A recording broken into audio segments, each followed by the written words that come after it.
दोस्तों, बब्बन तांत्रिक की ये आप बीती आपको काफी ज्यादा पसंद आ रही है और इसलिए बब्बन तांत्रिक के ये एपिसोड तब तक आते रहेंगे जब तक बब्बन तांत्रिक एक महान तांत्रिक नहीं बन जाता।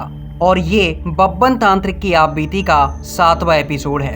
अगर आपने इससे पहले के एपिसोड नहीं देखे हैं तो वीडियो की डिस्क्रिप्शन में आपको उनका लिंक मिल जाएगा, या फिर आप मेरे चैनल के होम पेज पर जाकर भी इसके एपिसोड देख सकते हैं। तो चलिए बढ़ते हैं बब्बन तांत्रिक की आप बीती की ओर। लेकिन इससे पहले आपने अगर इस चैनल को अभी तक सब्सक्राइब नहीं किया है तो वीडियो को लाइक करके चैनल को सब्सक्राइब कर लीजिए ताकि आपको बब्बन तांत्रिक के ये एपिसोड मिलते रहें। आप देख रहे हैं बैग हॉरर केपी चौधरी के साथ। दोस्तों, बब्बन तांत्रिक उस टिल्टीपक गांव से पुजारी जी की आत्मा को लेकर आ चुका था अपने तांत्रिक गुरु के पास, और इसके बाद बारी थी पुजारी जी के शरीर को ढूंढने की। लेकिन बब्बन तांत्रिक को ये पता नहीं चला था कि आखिर पुजारी जी का शरीर है कहाँ। लेकिन पुजारी जी ने बब्बन तांत्रिक को बताया था कि उनके शरीर के बारे में केवल डेड मैन को पता होगा। और तब बब्बन तांत्रिक ने कर्ण पिशाचनी की साधना करके पता लगाया था डेड मैन के बारे में कि आखिर डेड मैन कहाँ पर है। तब बब्बन तांत्रिक को ये पता चल चुका था कि डेड मैन पाताल लोक के अंदर है। शैतानों ने उसे पाताल लोक में कैद कर रखा है और इसलिए अब बब्बन तांत्रिक जाना चाहता था पाताल लोक, ताकि वो वहां से डेड मैन को छुड़ा कर ला सके और उससे पूछ सके पुजारी जी के शरीर के बारे में। और इसके बाद पुजारी जी अपना वो अधूरा काम कर पाए जिसको करते हुए उनकी मौत हुई थी। लेकिन बब्बन तांत्रिक को नहीं पता था कि आखिर पाताल लोक में कौन कौन सी शक्तियां हैं और पाताल लोक के अंदर कैसे पहुंचा जाता है। इसके बाद उसने पुजारी जी से पूछा था पाताल लोक के बारे में, और तब पुजारी जी ने बब्बन तांत्रिक को पाताल लोक में जाने का राज बताया था। बब्बन तांत्रिक से पुजारी जी ने कहा था कि अगर तुम किसी भी तरह से एक यक्ष को खुश कर लो तो यक्ष तुम्हें पाताल लोक तक पहुंचा सकता है, क्योंकि यक्ष हमेशा पाताल लोक के अंदर जाते रहते हैं। इसके बाद बब्बन तांत्रिक ने पुजारी जी से पूछा था यक्ष के बारे में। बब्बन तांत्रिक पुजारी जी से कहने लगा कि आखिर उसे बताइए कि यक्ष उसे कहाँ पर मिलेगा और यक्ष को कैसे खुश किया जाता है। तब पुजारी जी ने बब्बन तांत्रिक से कहा था, ये तो मुझे नहीं पता कि यक्ष को कैसे खुश किया जाता है। या तो तुम यक्ष की सिद्धि कर लो, लेकिन अगर तुम यक्ष की सिद्धि करोगे तो उसमें यक्ष तुम्हें पाताल लोक के अंदर जाने का रास्ता नहीं बताएगा। लेकिन अगर तुम यक्ष को खुश कर लेते हो और यक्ष को अपना मित्र बना लोगे तो फिर हो सकता है कि यक्ष तुम्हें मित्रता के नाते पाताल लोक में जाने का राज बता दे। और इसके बाद पुजारी जी ने बब्बन तांत्रिक को बताया कि अगर तुम्हें यक्ष का पता लगाना है तो तुम्हें जाना होगा राजस्थान के प्रतापगढ़ जिले में। वहाँ के जंगलों में हो सकता है कि तुम्हें यक्ष मिल जाए, क्योंकि आज से लगभग 5000 साल पहले जब महाभारत का युद्ध होने वाला था तो पांडवों का सामना इसी जगह पर यक्ष से हुआ था, और हो सकता है कि उस जगह पर आज भी यक्षों का निवास हो। इसके बाद बब्बन तांत्रिक से पुजारी जी ने कहा था कि अगर तुम्हारा सामना यक्ष से होता है तो तुम उससे उलझने की बिल्कुल कोशिश मत करना, और जितनी हो सके उतनी कोशिश करना कि वो यक्ष तुम्हारा मित्र बन जाए, क्योंकि मित्र बनने के बाद ही वो तुम्हें बताएगा पाताल लोक में जाने का रहस्य। इसके बाद बब्बन तांत्रिक अपने तांत्रिक गुरु और पुजारी जी का आशीर्वाद लेकर निकल पड़ता है राजस्थान के प्रतापगढ़ के रानीगंज जंगलों में। और इसके बाद बब्बन तांत्रिक जब रानीगंज जंगलों में पहुंचता है तो वहां का नज़ारा देखकर बब्बन तांत्रिक हैरान हो जाता है, क्योंकि बब्बन तांत्रिक ने सोचा था कि ये कोई हरा भरा जंगल होगा, लेकिन राजस्थान के अंदर हरे भरे जंगल नहीं होते। वहां बस कटीली झाड़ियां और रेतीली जमीन होती है। वो रात का समय था जब बब्बन तांत्रिक उस जंगल में पहुंचा था, और वहां पहुंचने के बाद बब्बन तांत्रिक जुट गया यक्ष की तलाश में। लेकिन बब्बन तांत्रिक ने वो पूरी रात गुजार दी, पर उसे कहीं भी यक्ष का नामो निशान नहीं मिला। इसके बाद बब्बन तांत्रिक अगली सुबह उस जंगल में इधर उधर घूम रहा था। सुबह सुबह राजस्थान के अंदर बहुत कम धूप होती है, लेकिन जैसे ही सुबह के 9 या 10 बजे का समय होता है तो राजस्थान की वो हल्की हल्की धूप चिंगारियों का रूप ले लेती है, और फिर वो धूप नहीं बल्कि उबलती हुई आग बन जाती है। और बब्बन तांत्रिक भी इसी आग का शिकार बन रहा था, क्योंकि जब दोपहर के समय बब्बन तांत्रिक उस जंगल में इधर उधर घूम रहा था तो वो धूप सीधा बब्बन तांत्रिक के सर के ऊपर पड़ रही थी। और बब्बन तांत्रिक के सर पर बाल भी नहीं थे, क्योंकि बब्बन तांत्रिक टकला हुआ करता था। और जब उसके टकले पर वो धूप का चिलका मार रहा तो बब्बन तांत्रिक काफी परेशान हो रहा, क्योंकि उसके सर से लगातार पसीना बहे जा रहा। और राजस्थान के अंदर इतना पानी भी नहीं होता है कि बार बार आप पानी पी सको, इसलिए बब्बन तांत्रिक को काफी तेज प्यास भी लगी थी। लेकिन पूरी दोपहर चलते चलते बब्बन तांत्रिक को कहीं पर भी पानी नहीं मिला और बब्बन तांत्रिक काफी परेशान हो गया। और इसके बाद बब्बन तांत्रिक ने अपने उस जिन्न को बुलाया, जिसे बब्बन तांत्रिक उस रहस्यमयी बस्ती से लेकर आया था। इसके बाद बब्बन तांत्रिक ने उस जिन्न से पूछा कि आखिर पानी कहाँ पर है। तब उस जिन्न ने अपनी शक्तियों का इस्तेमाल करके बब्बन तांत्रिक को बताया था पानी के बारे में। उस जिन्न ने बब्बन तांत्रिक से कहा था, अरे आका बहुत लेट हो गया आका, तुम्हारे पीछे पानी 35 किलोमीटर दूर है और तुम्हारे आगे 45 किलोमीटर दूर है। अब तुम सोच लो आका किधर जाना है।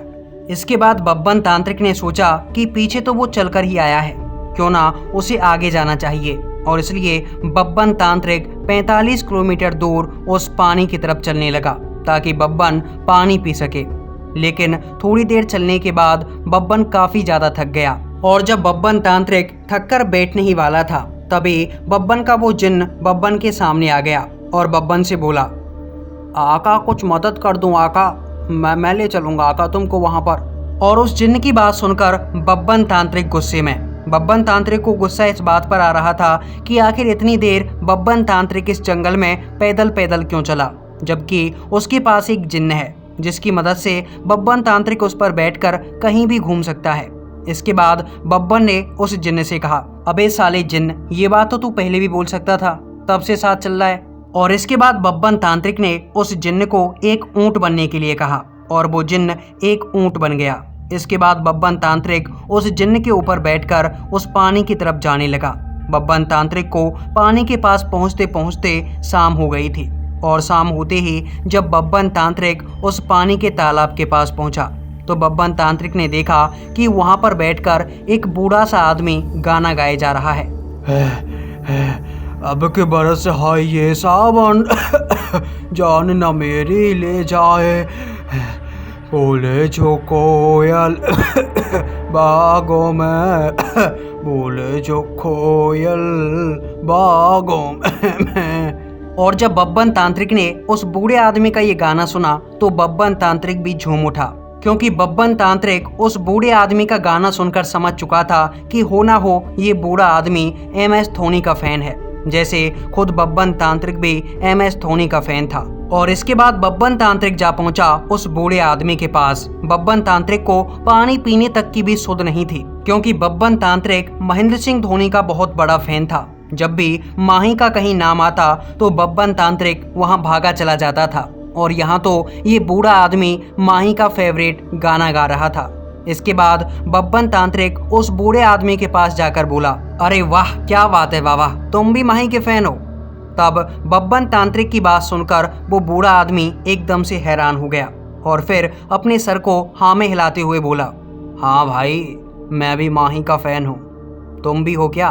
तब बब्बन तांत्रिक उछलते हुए बोला, हाँ बाबा ये बब्बन तांत्रिक है और बब्बन माही का, विराट का, कोहली का, रोहित का, धवन का, सबका फैन है, लेकिन माही का कुछ ज़्यादा ही बड़ा फैन है।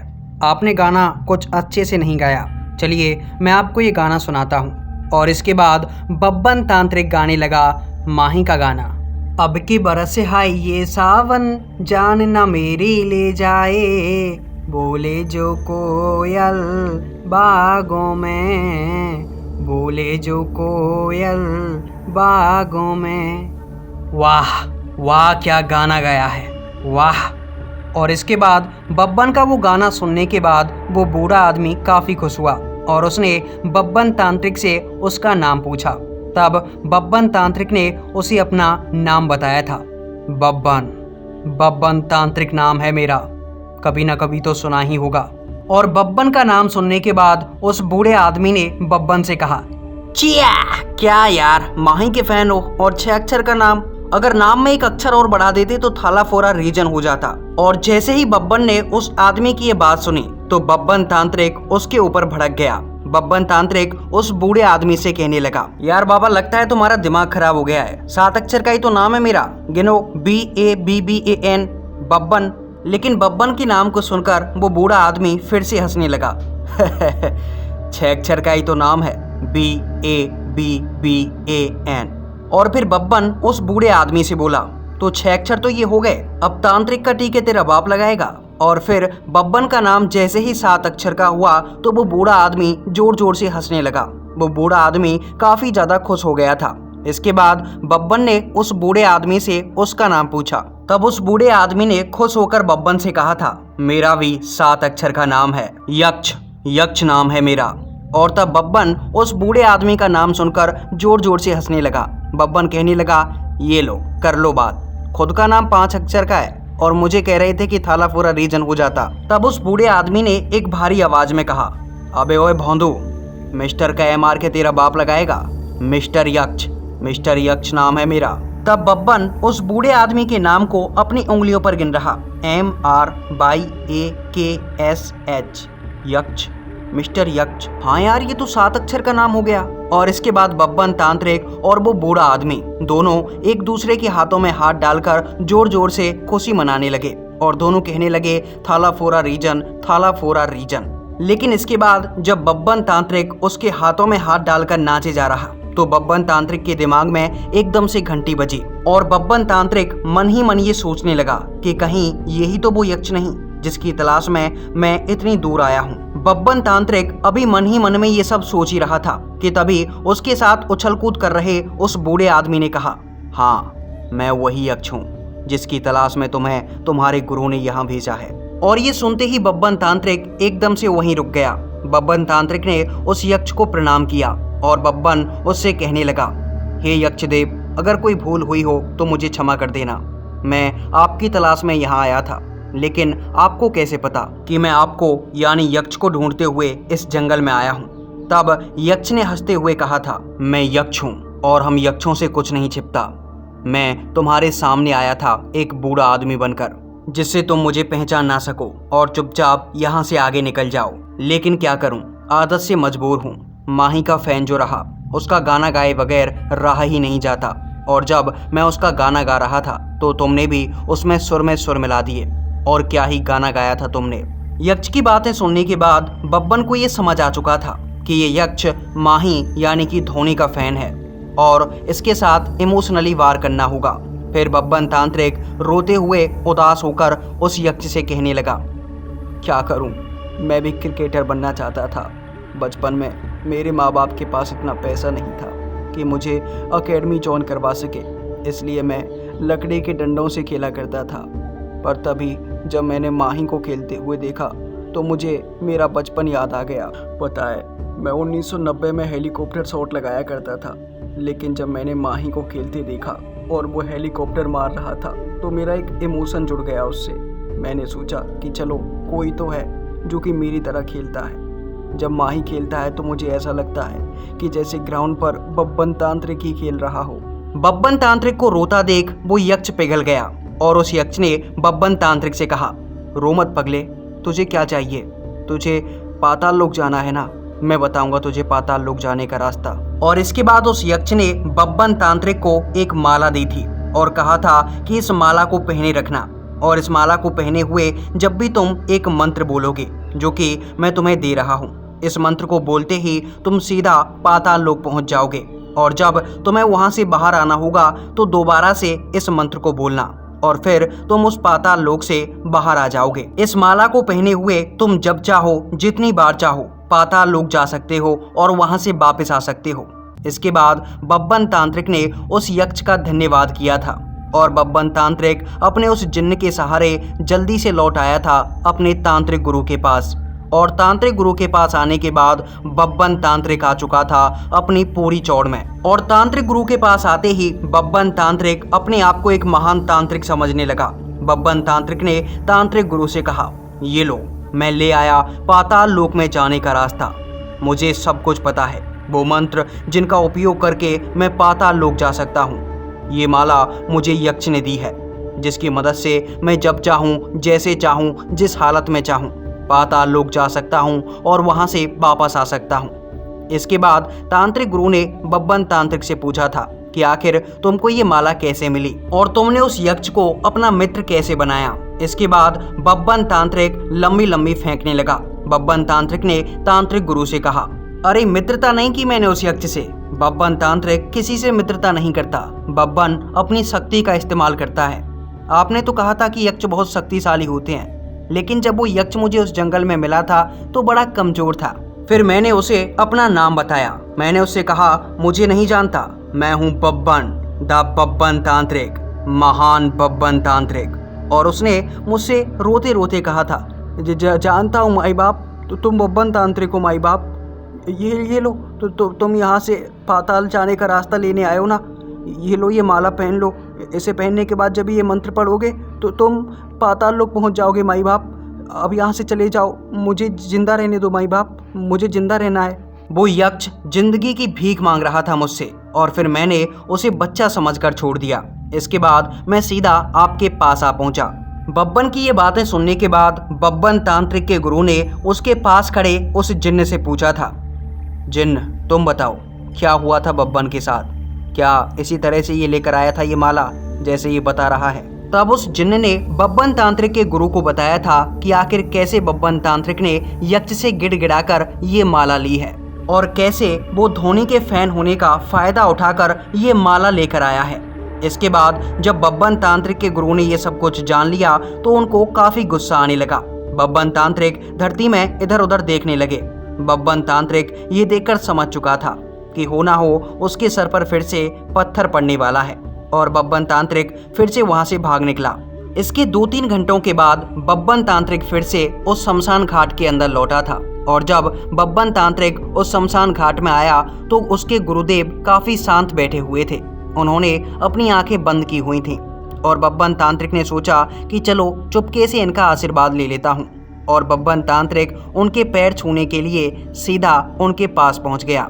लेकिन जैसे ही बब्बन तांत्रिक उनके पैर छू रहा था तो तांत्रिक गुरु ने बब्बन तांत्रिक के सर पर आशीर्वाद के रूप में एक पत्थर दे मारा और बब्बन तांत्रिक के सर पर वो पत्थर काफ़ी तेज लगा था। बब्बन तांत्रिक फिर से ये समझ चुका था कि कुछ भी हो जाए लेकिन ये बुढ़ा उसे पत्थर मारना नहीं छोड़ेगा। सर के ऊपर पत्थर लगने की वजह से बब्बन तांत्रिक की आंखों से आंसू टपक रहे, लेकिन बब्बन तांत्रिक रोते हुए अपने गुरु से आशीर्वाद ले रहा और उनसे कह रहा कि मैं डेडमैन को छुड़ाने के लिए पाताल लोक जा रहा हूँ। इसके बाद तांत्रिक गुरु बब्बन से कुछ कहना चाहते थे, लेकिन बब्बन ने बिना कुछ सुने ही वो मंत्र पढ़ा और बब्बन तांत्रिक पहुंच गया सीधा पाताल लोक। पाताल लोक जाने के बाद बब्बन को एक अलग ही नज़ारा दिखाई दिया। दरअसल पाताल लोक के अंदर उसे काफ़ी सारे नाग दिखाई दिए। वो नाग काफ़ी फनों वाले और काफ़ी बड़े बड़े थे। बब्बन तांत्रिक उन बड़े बड़े सांपों से बचता हुआ डेडमैन की खोज करने लगा और बब्बन तांत्रिक पाताल लोक में इधर उधर घूमता रहा।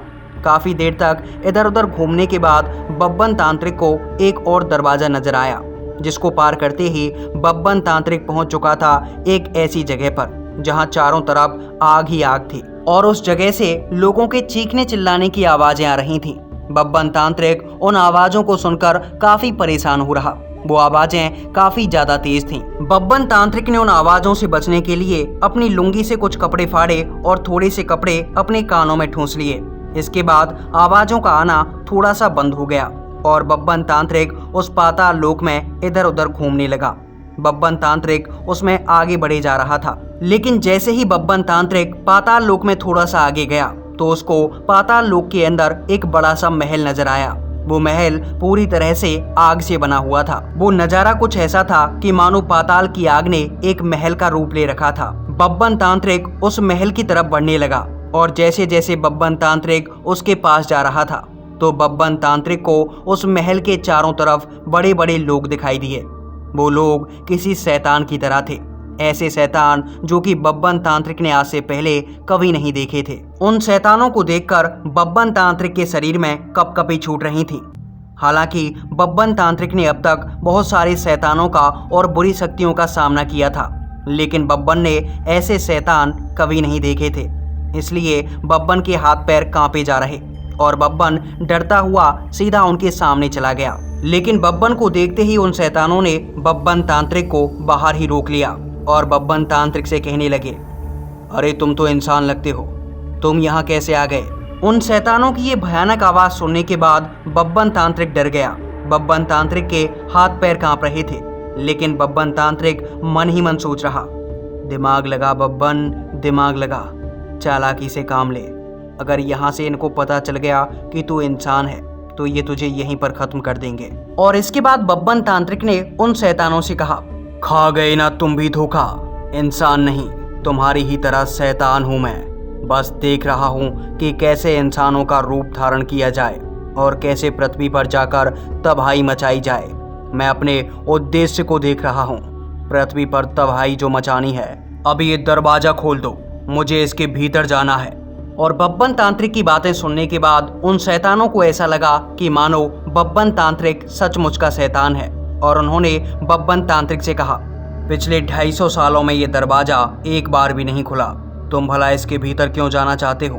पता नहीं क्या इसमें डेड मैन को कैद किया गया है, अगर वो आजाद हो गया तो हम सबको खत्म कर देगा। डेड मैन के बारे में सुनते ही बब्बन तांत्रिक की आंखें बड़ी बड़ी हो गईं, क्योंकि बब्बन तांत्रिक डेड मैन को छुड़ाने के लिए ही तो इस महल के अंदर आया था।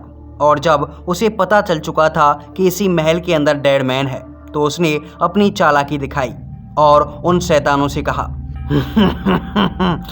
डेड मैन को ही तो देखने आया हूँ मैं। आखिर डेड मैन कितना दुबला पतला हो गया है, क्या उसके शरीर पर कोई फर्क पड़ा है या नहीं? जब उसको कैद किया गया था तो डेड मैन बहुत ताकतवर था, लेकिन इन 250 सालों में उसके शरीर का क्या हुआ है यही तो देखना चाहता हूँ मैं। जल्दी से ये दरवाज़ा खोल दो, मुझे डेड मैन को देखना है, मुझे देखना है उस लाचार डेड मैन को। बब्बन तांत्रिक ने ये बातें इतनी चालाकी से कही थी कि उन शैतानों ने उस महल के दरवाजे खोल दिए और बब्बन तांत्रिक उस महल के अंदर प्रवेश कर गया। दरअसल बब्बन तांत्रिक पाताल लोक में जल नहीं रहा था, क्योंकि उसने गले में यक्ष की दी हुई वो माला पहन रखी थी, जिसकी वजह से बब्बन तांत्रिक पाताल लोक में कहीं भी घूम सकता था। इसके बाद बब्बन तांत्रिक उस महल के अंदर गया और जब बब्बन तांत्रिक उस महल में गया तो उसने देखा कि वहाँ काफी सारे शैतान हैं और वे शैतान एक जगह पर गोल घेरा बनाकर खड़े हुए थे। शैतानों की संख्या लगभग 5 से 10 हजार थी और उनके बीचों बीच था डेड मैन। उन शैतानों ने डेड मैन को बड़ी बड़ी लोहे की गर्म बेड़ियों से बांधकर उल्टा लटका रखा था और उसके पास शैतान उछल कूद कर रहे थे। जब बब्बन तांत्रिक उनके पास पहुंचा तो बब्बन तांत्रिक ने उन्हें वहां से हटने का इशारा किया और वे शैतान बब्बन तांत्रिक को देखकर वहां से हट गए, जैसे वे बब्बन तांत्रिक को कोई एक बड़ा शैतान समझ रहे थे। लेकिन उनको नहीं पता था कि आखिर बब्बन तांत्रिक कोई शैतान नहीं, बल्कि बब्बन तांत्रिक एक महान तांत्रिक है। इसके बाद जैसे ही बब्बन तांत्रिक उन शैतानों के बीचों बीच गया तो वे शैतान जोर जोर से हंसने लगे और उन्होंने वापस से उस गोल घेरे को बंद कर लिया। इसके बाद 4 से 5 शैतान आए और उन्होंने बब्बन तांत्रिक को पकड़ा और डेडमैन के साथ ही एक और लोहे की बेड़ी से बांध दिया। बब्बन तांत्रिक वहां बंध चुका था। बब्बन तांत्रिक की समझ नहीं आ रहा था कि आखिर इन शैतानों ने उसे पहचाना कैसे। इसके बाद जब बब्बन तांत्रिक ने उनसे पूछने की कोशिश की कि आखिर तुम मुझे बांध क्यों रहे हो, तो उन शैतानों ने जोर जोर से हंसना शुरू कर दिया। इसके बाद महल का दरवाजा फिर से खुला और इस बार उस दरवाजे से कोई शैतान नहीं बल्कि एक बड़ा सा इंसान आ रहा था। वो बड़ा सा इंसान बब्बन तांत्रिक को जाना पहचाना लग रहा था। दरअसल जब वो बड़ा सा इंसान बब्बन तांत्रिक के पास आया तो बब्बन तांत्रिक उसे देखकर कुछ समझ नहीं पाया, क्योंकि वो बड़ा सा इंसान कोई और नहीं बल्कि बब्बन तांत्रिक के गुरु थे। बब्बन तांत्रिक के वही गुरु जो कि बब्बन तांत्रिक को बार बार पत्थर से मारा करते थे और उन्होंने बब्बन तांत्रिक को ये सारी विद्याएं सिखाई थी। उन्होंने ही बब्बन तांत्रिक को इस पाताल लोक में आने के लिए कहा था। जब बब्बन तांत्रिक ने अपने गुरु को देखा तो बब्बन तांत्रिक खुशी के मारे उछल पड़ा। उसे लगा कि शायद उसके गुरु उसे यहाँ पर इन शैतानों से छुड़ाने आए हैं, लेकिन बब्बन तांत्रिक का वो गुरु जो कि तांत्रिक गुरु था मुस्कुराने लगा था बब्बन तांत्रिक को देखकर। और इसके बाद तांत्रिक गुरु ने एक अजीब सी मुस्कुराहट में बब्बन तांत्रिक से कहा था, क्यों बब्बन, आजाद नहीं करोगे डेड मैन को? ले जाओ यहाँ से। तुम्हें पुजारी जी का शरीर भी तो ढूंढना है, तुम्हें लड़ना भी तो है उस राक्षस से जिसने पुजारी जी को खत्म किया था और जिसने इस डेड मैन को यहाँ कैद किया था। और ऐसा कहने के बाद वो तांत्रिक गुरु बदल चुके थे एक बड़े से शैतान के रूप में। और जब बब्बन तांत्रिक ने अपने तांत्रिक गुरु को शैतान के रूप में बदलते हुए देखा था तो बब्बन तांत्रिक के हाथ पैर कांपने लगे थे। बब्बन तांत्रिक को कुछ समझ नहीं आ रहा था। तब बब्बन तांत्रिक ने उस शैतान से यानी अपने तांत्रिक गुरु से कहा, अगर आप ही शैतान हो तो आपने मुझे यहाँ क्यों भेजा? आप तो मुझे वहीं पर मार सकते थे। बब्बन की बातें सुनने के बाद और बब्बन के चेहरे पर ये डर की परछाई देखने के बाद वो शैतान जोर जोर से हंसने लगा और बब्बन तांत्रिक से कहने लगा, पुजारी जी की आत्मा चाहिए थी मुझे और इसीलिए मैंने तुम्हें ये तंत्र विद्याएं सिखाई थी ताकि तुम उस गांव में जाकर पुजारी जी की वो आत्मा ले आओ, ताकि पुजारी जी कभी जिंदे ना हो पाएं और वो मुझे मार ना पाएं और तुम पुजारी जी की वो आत्मा ले भी आए। तुम्हें महान तांत्रिक बनना था ना, अब तुम इसी पाताल के अंदर बन जाओ महान तांत्रिक। कैद रहोगे हमेशा इस डेड मैन के साथ, हमेशा हमेशा के लिए इस पाताल में रहोगे। ना तो तुम मर सकते हो और ना तुम यहाँ से बाहर जा पाओगे। अब तुम यहाँ कैद हो बब्बन, अब तुम यहाँ कैद हो। और इसके बाद उस शैतान ने अपने हाथ में दिखाई थी पुजारी जी की आत्मा और उसने बब्बन तांत्रिक से कहा, बब्बन ये देखो पुजारी की आत्मा, पुजारी को भी कैद कर लिया है मैंने। अब तुम तीनों इसी पाताल के अंदर रहोगे।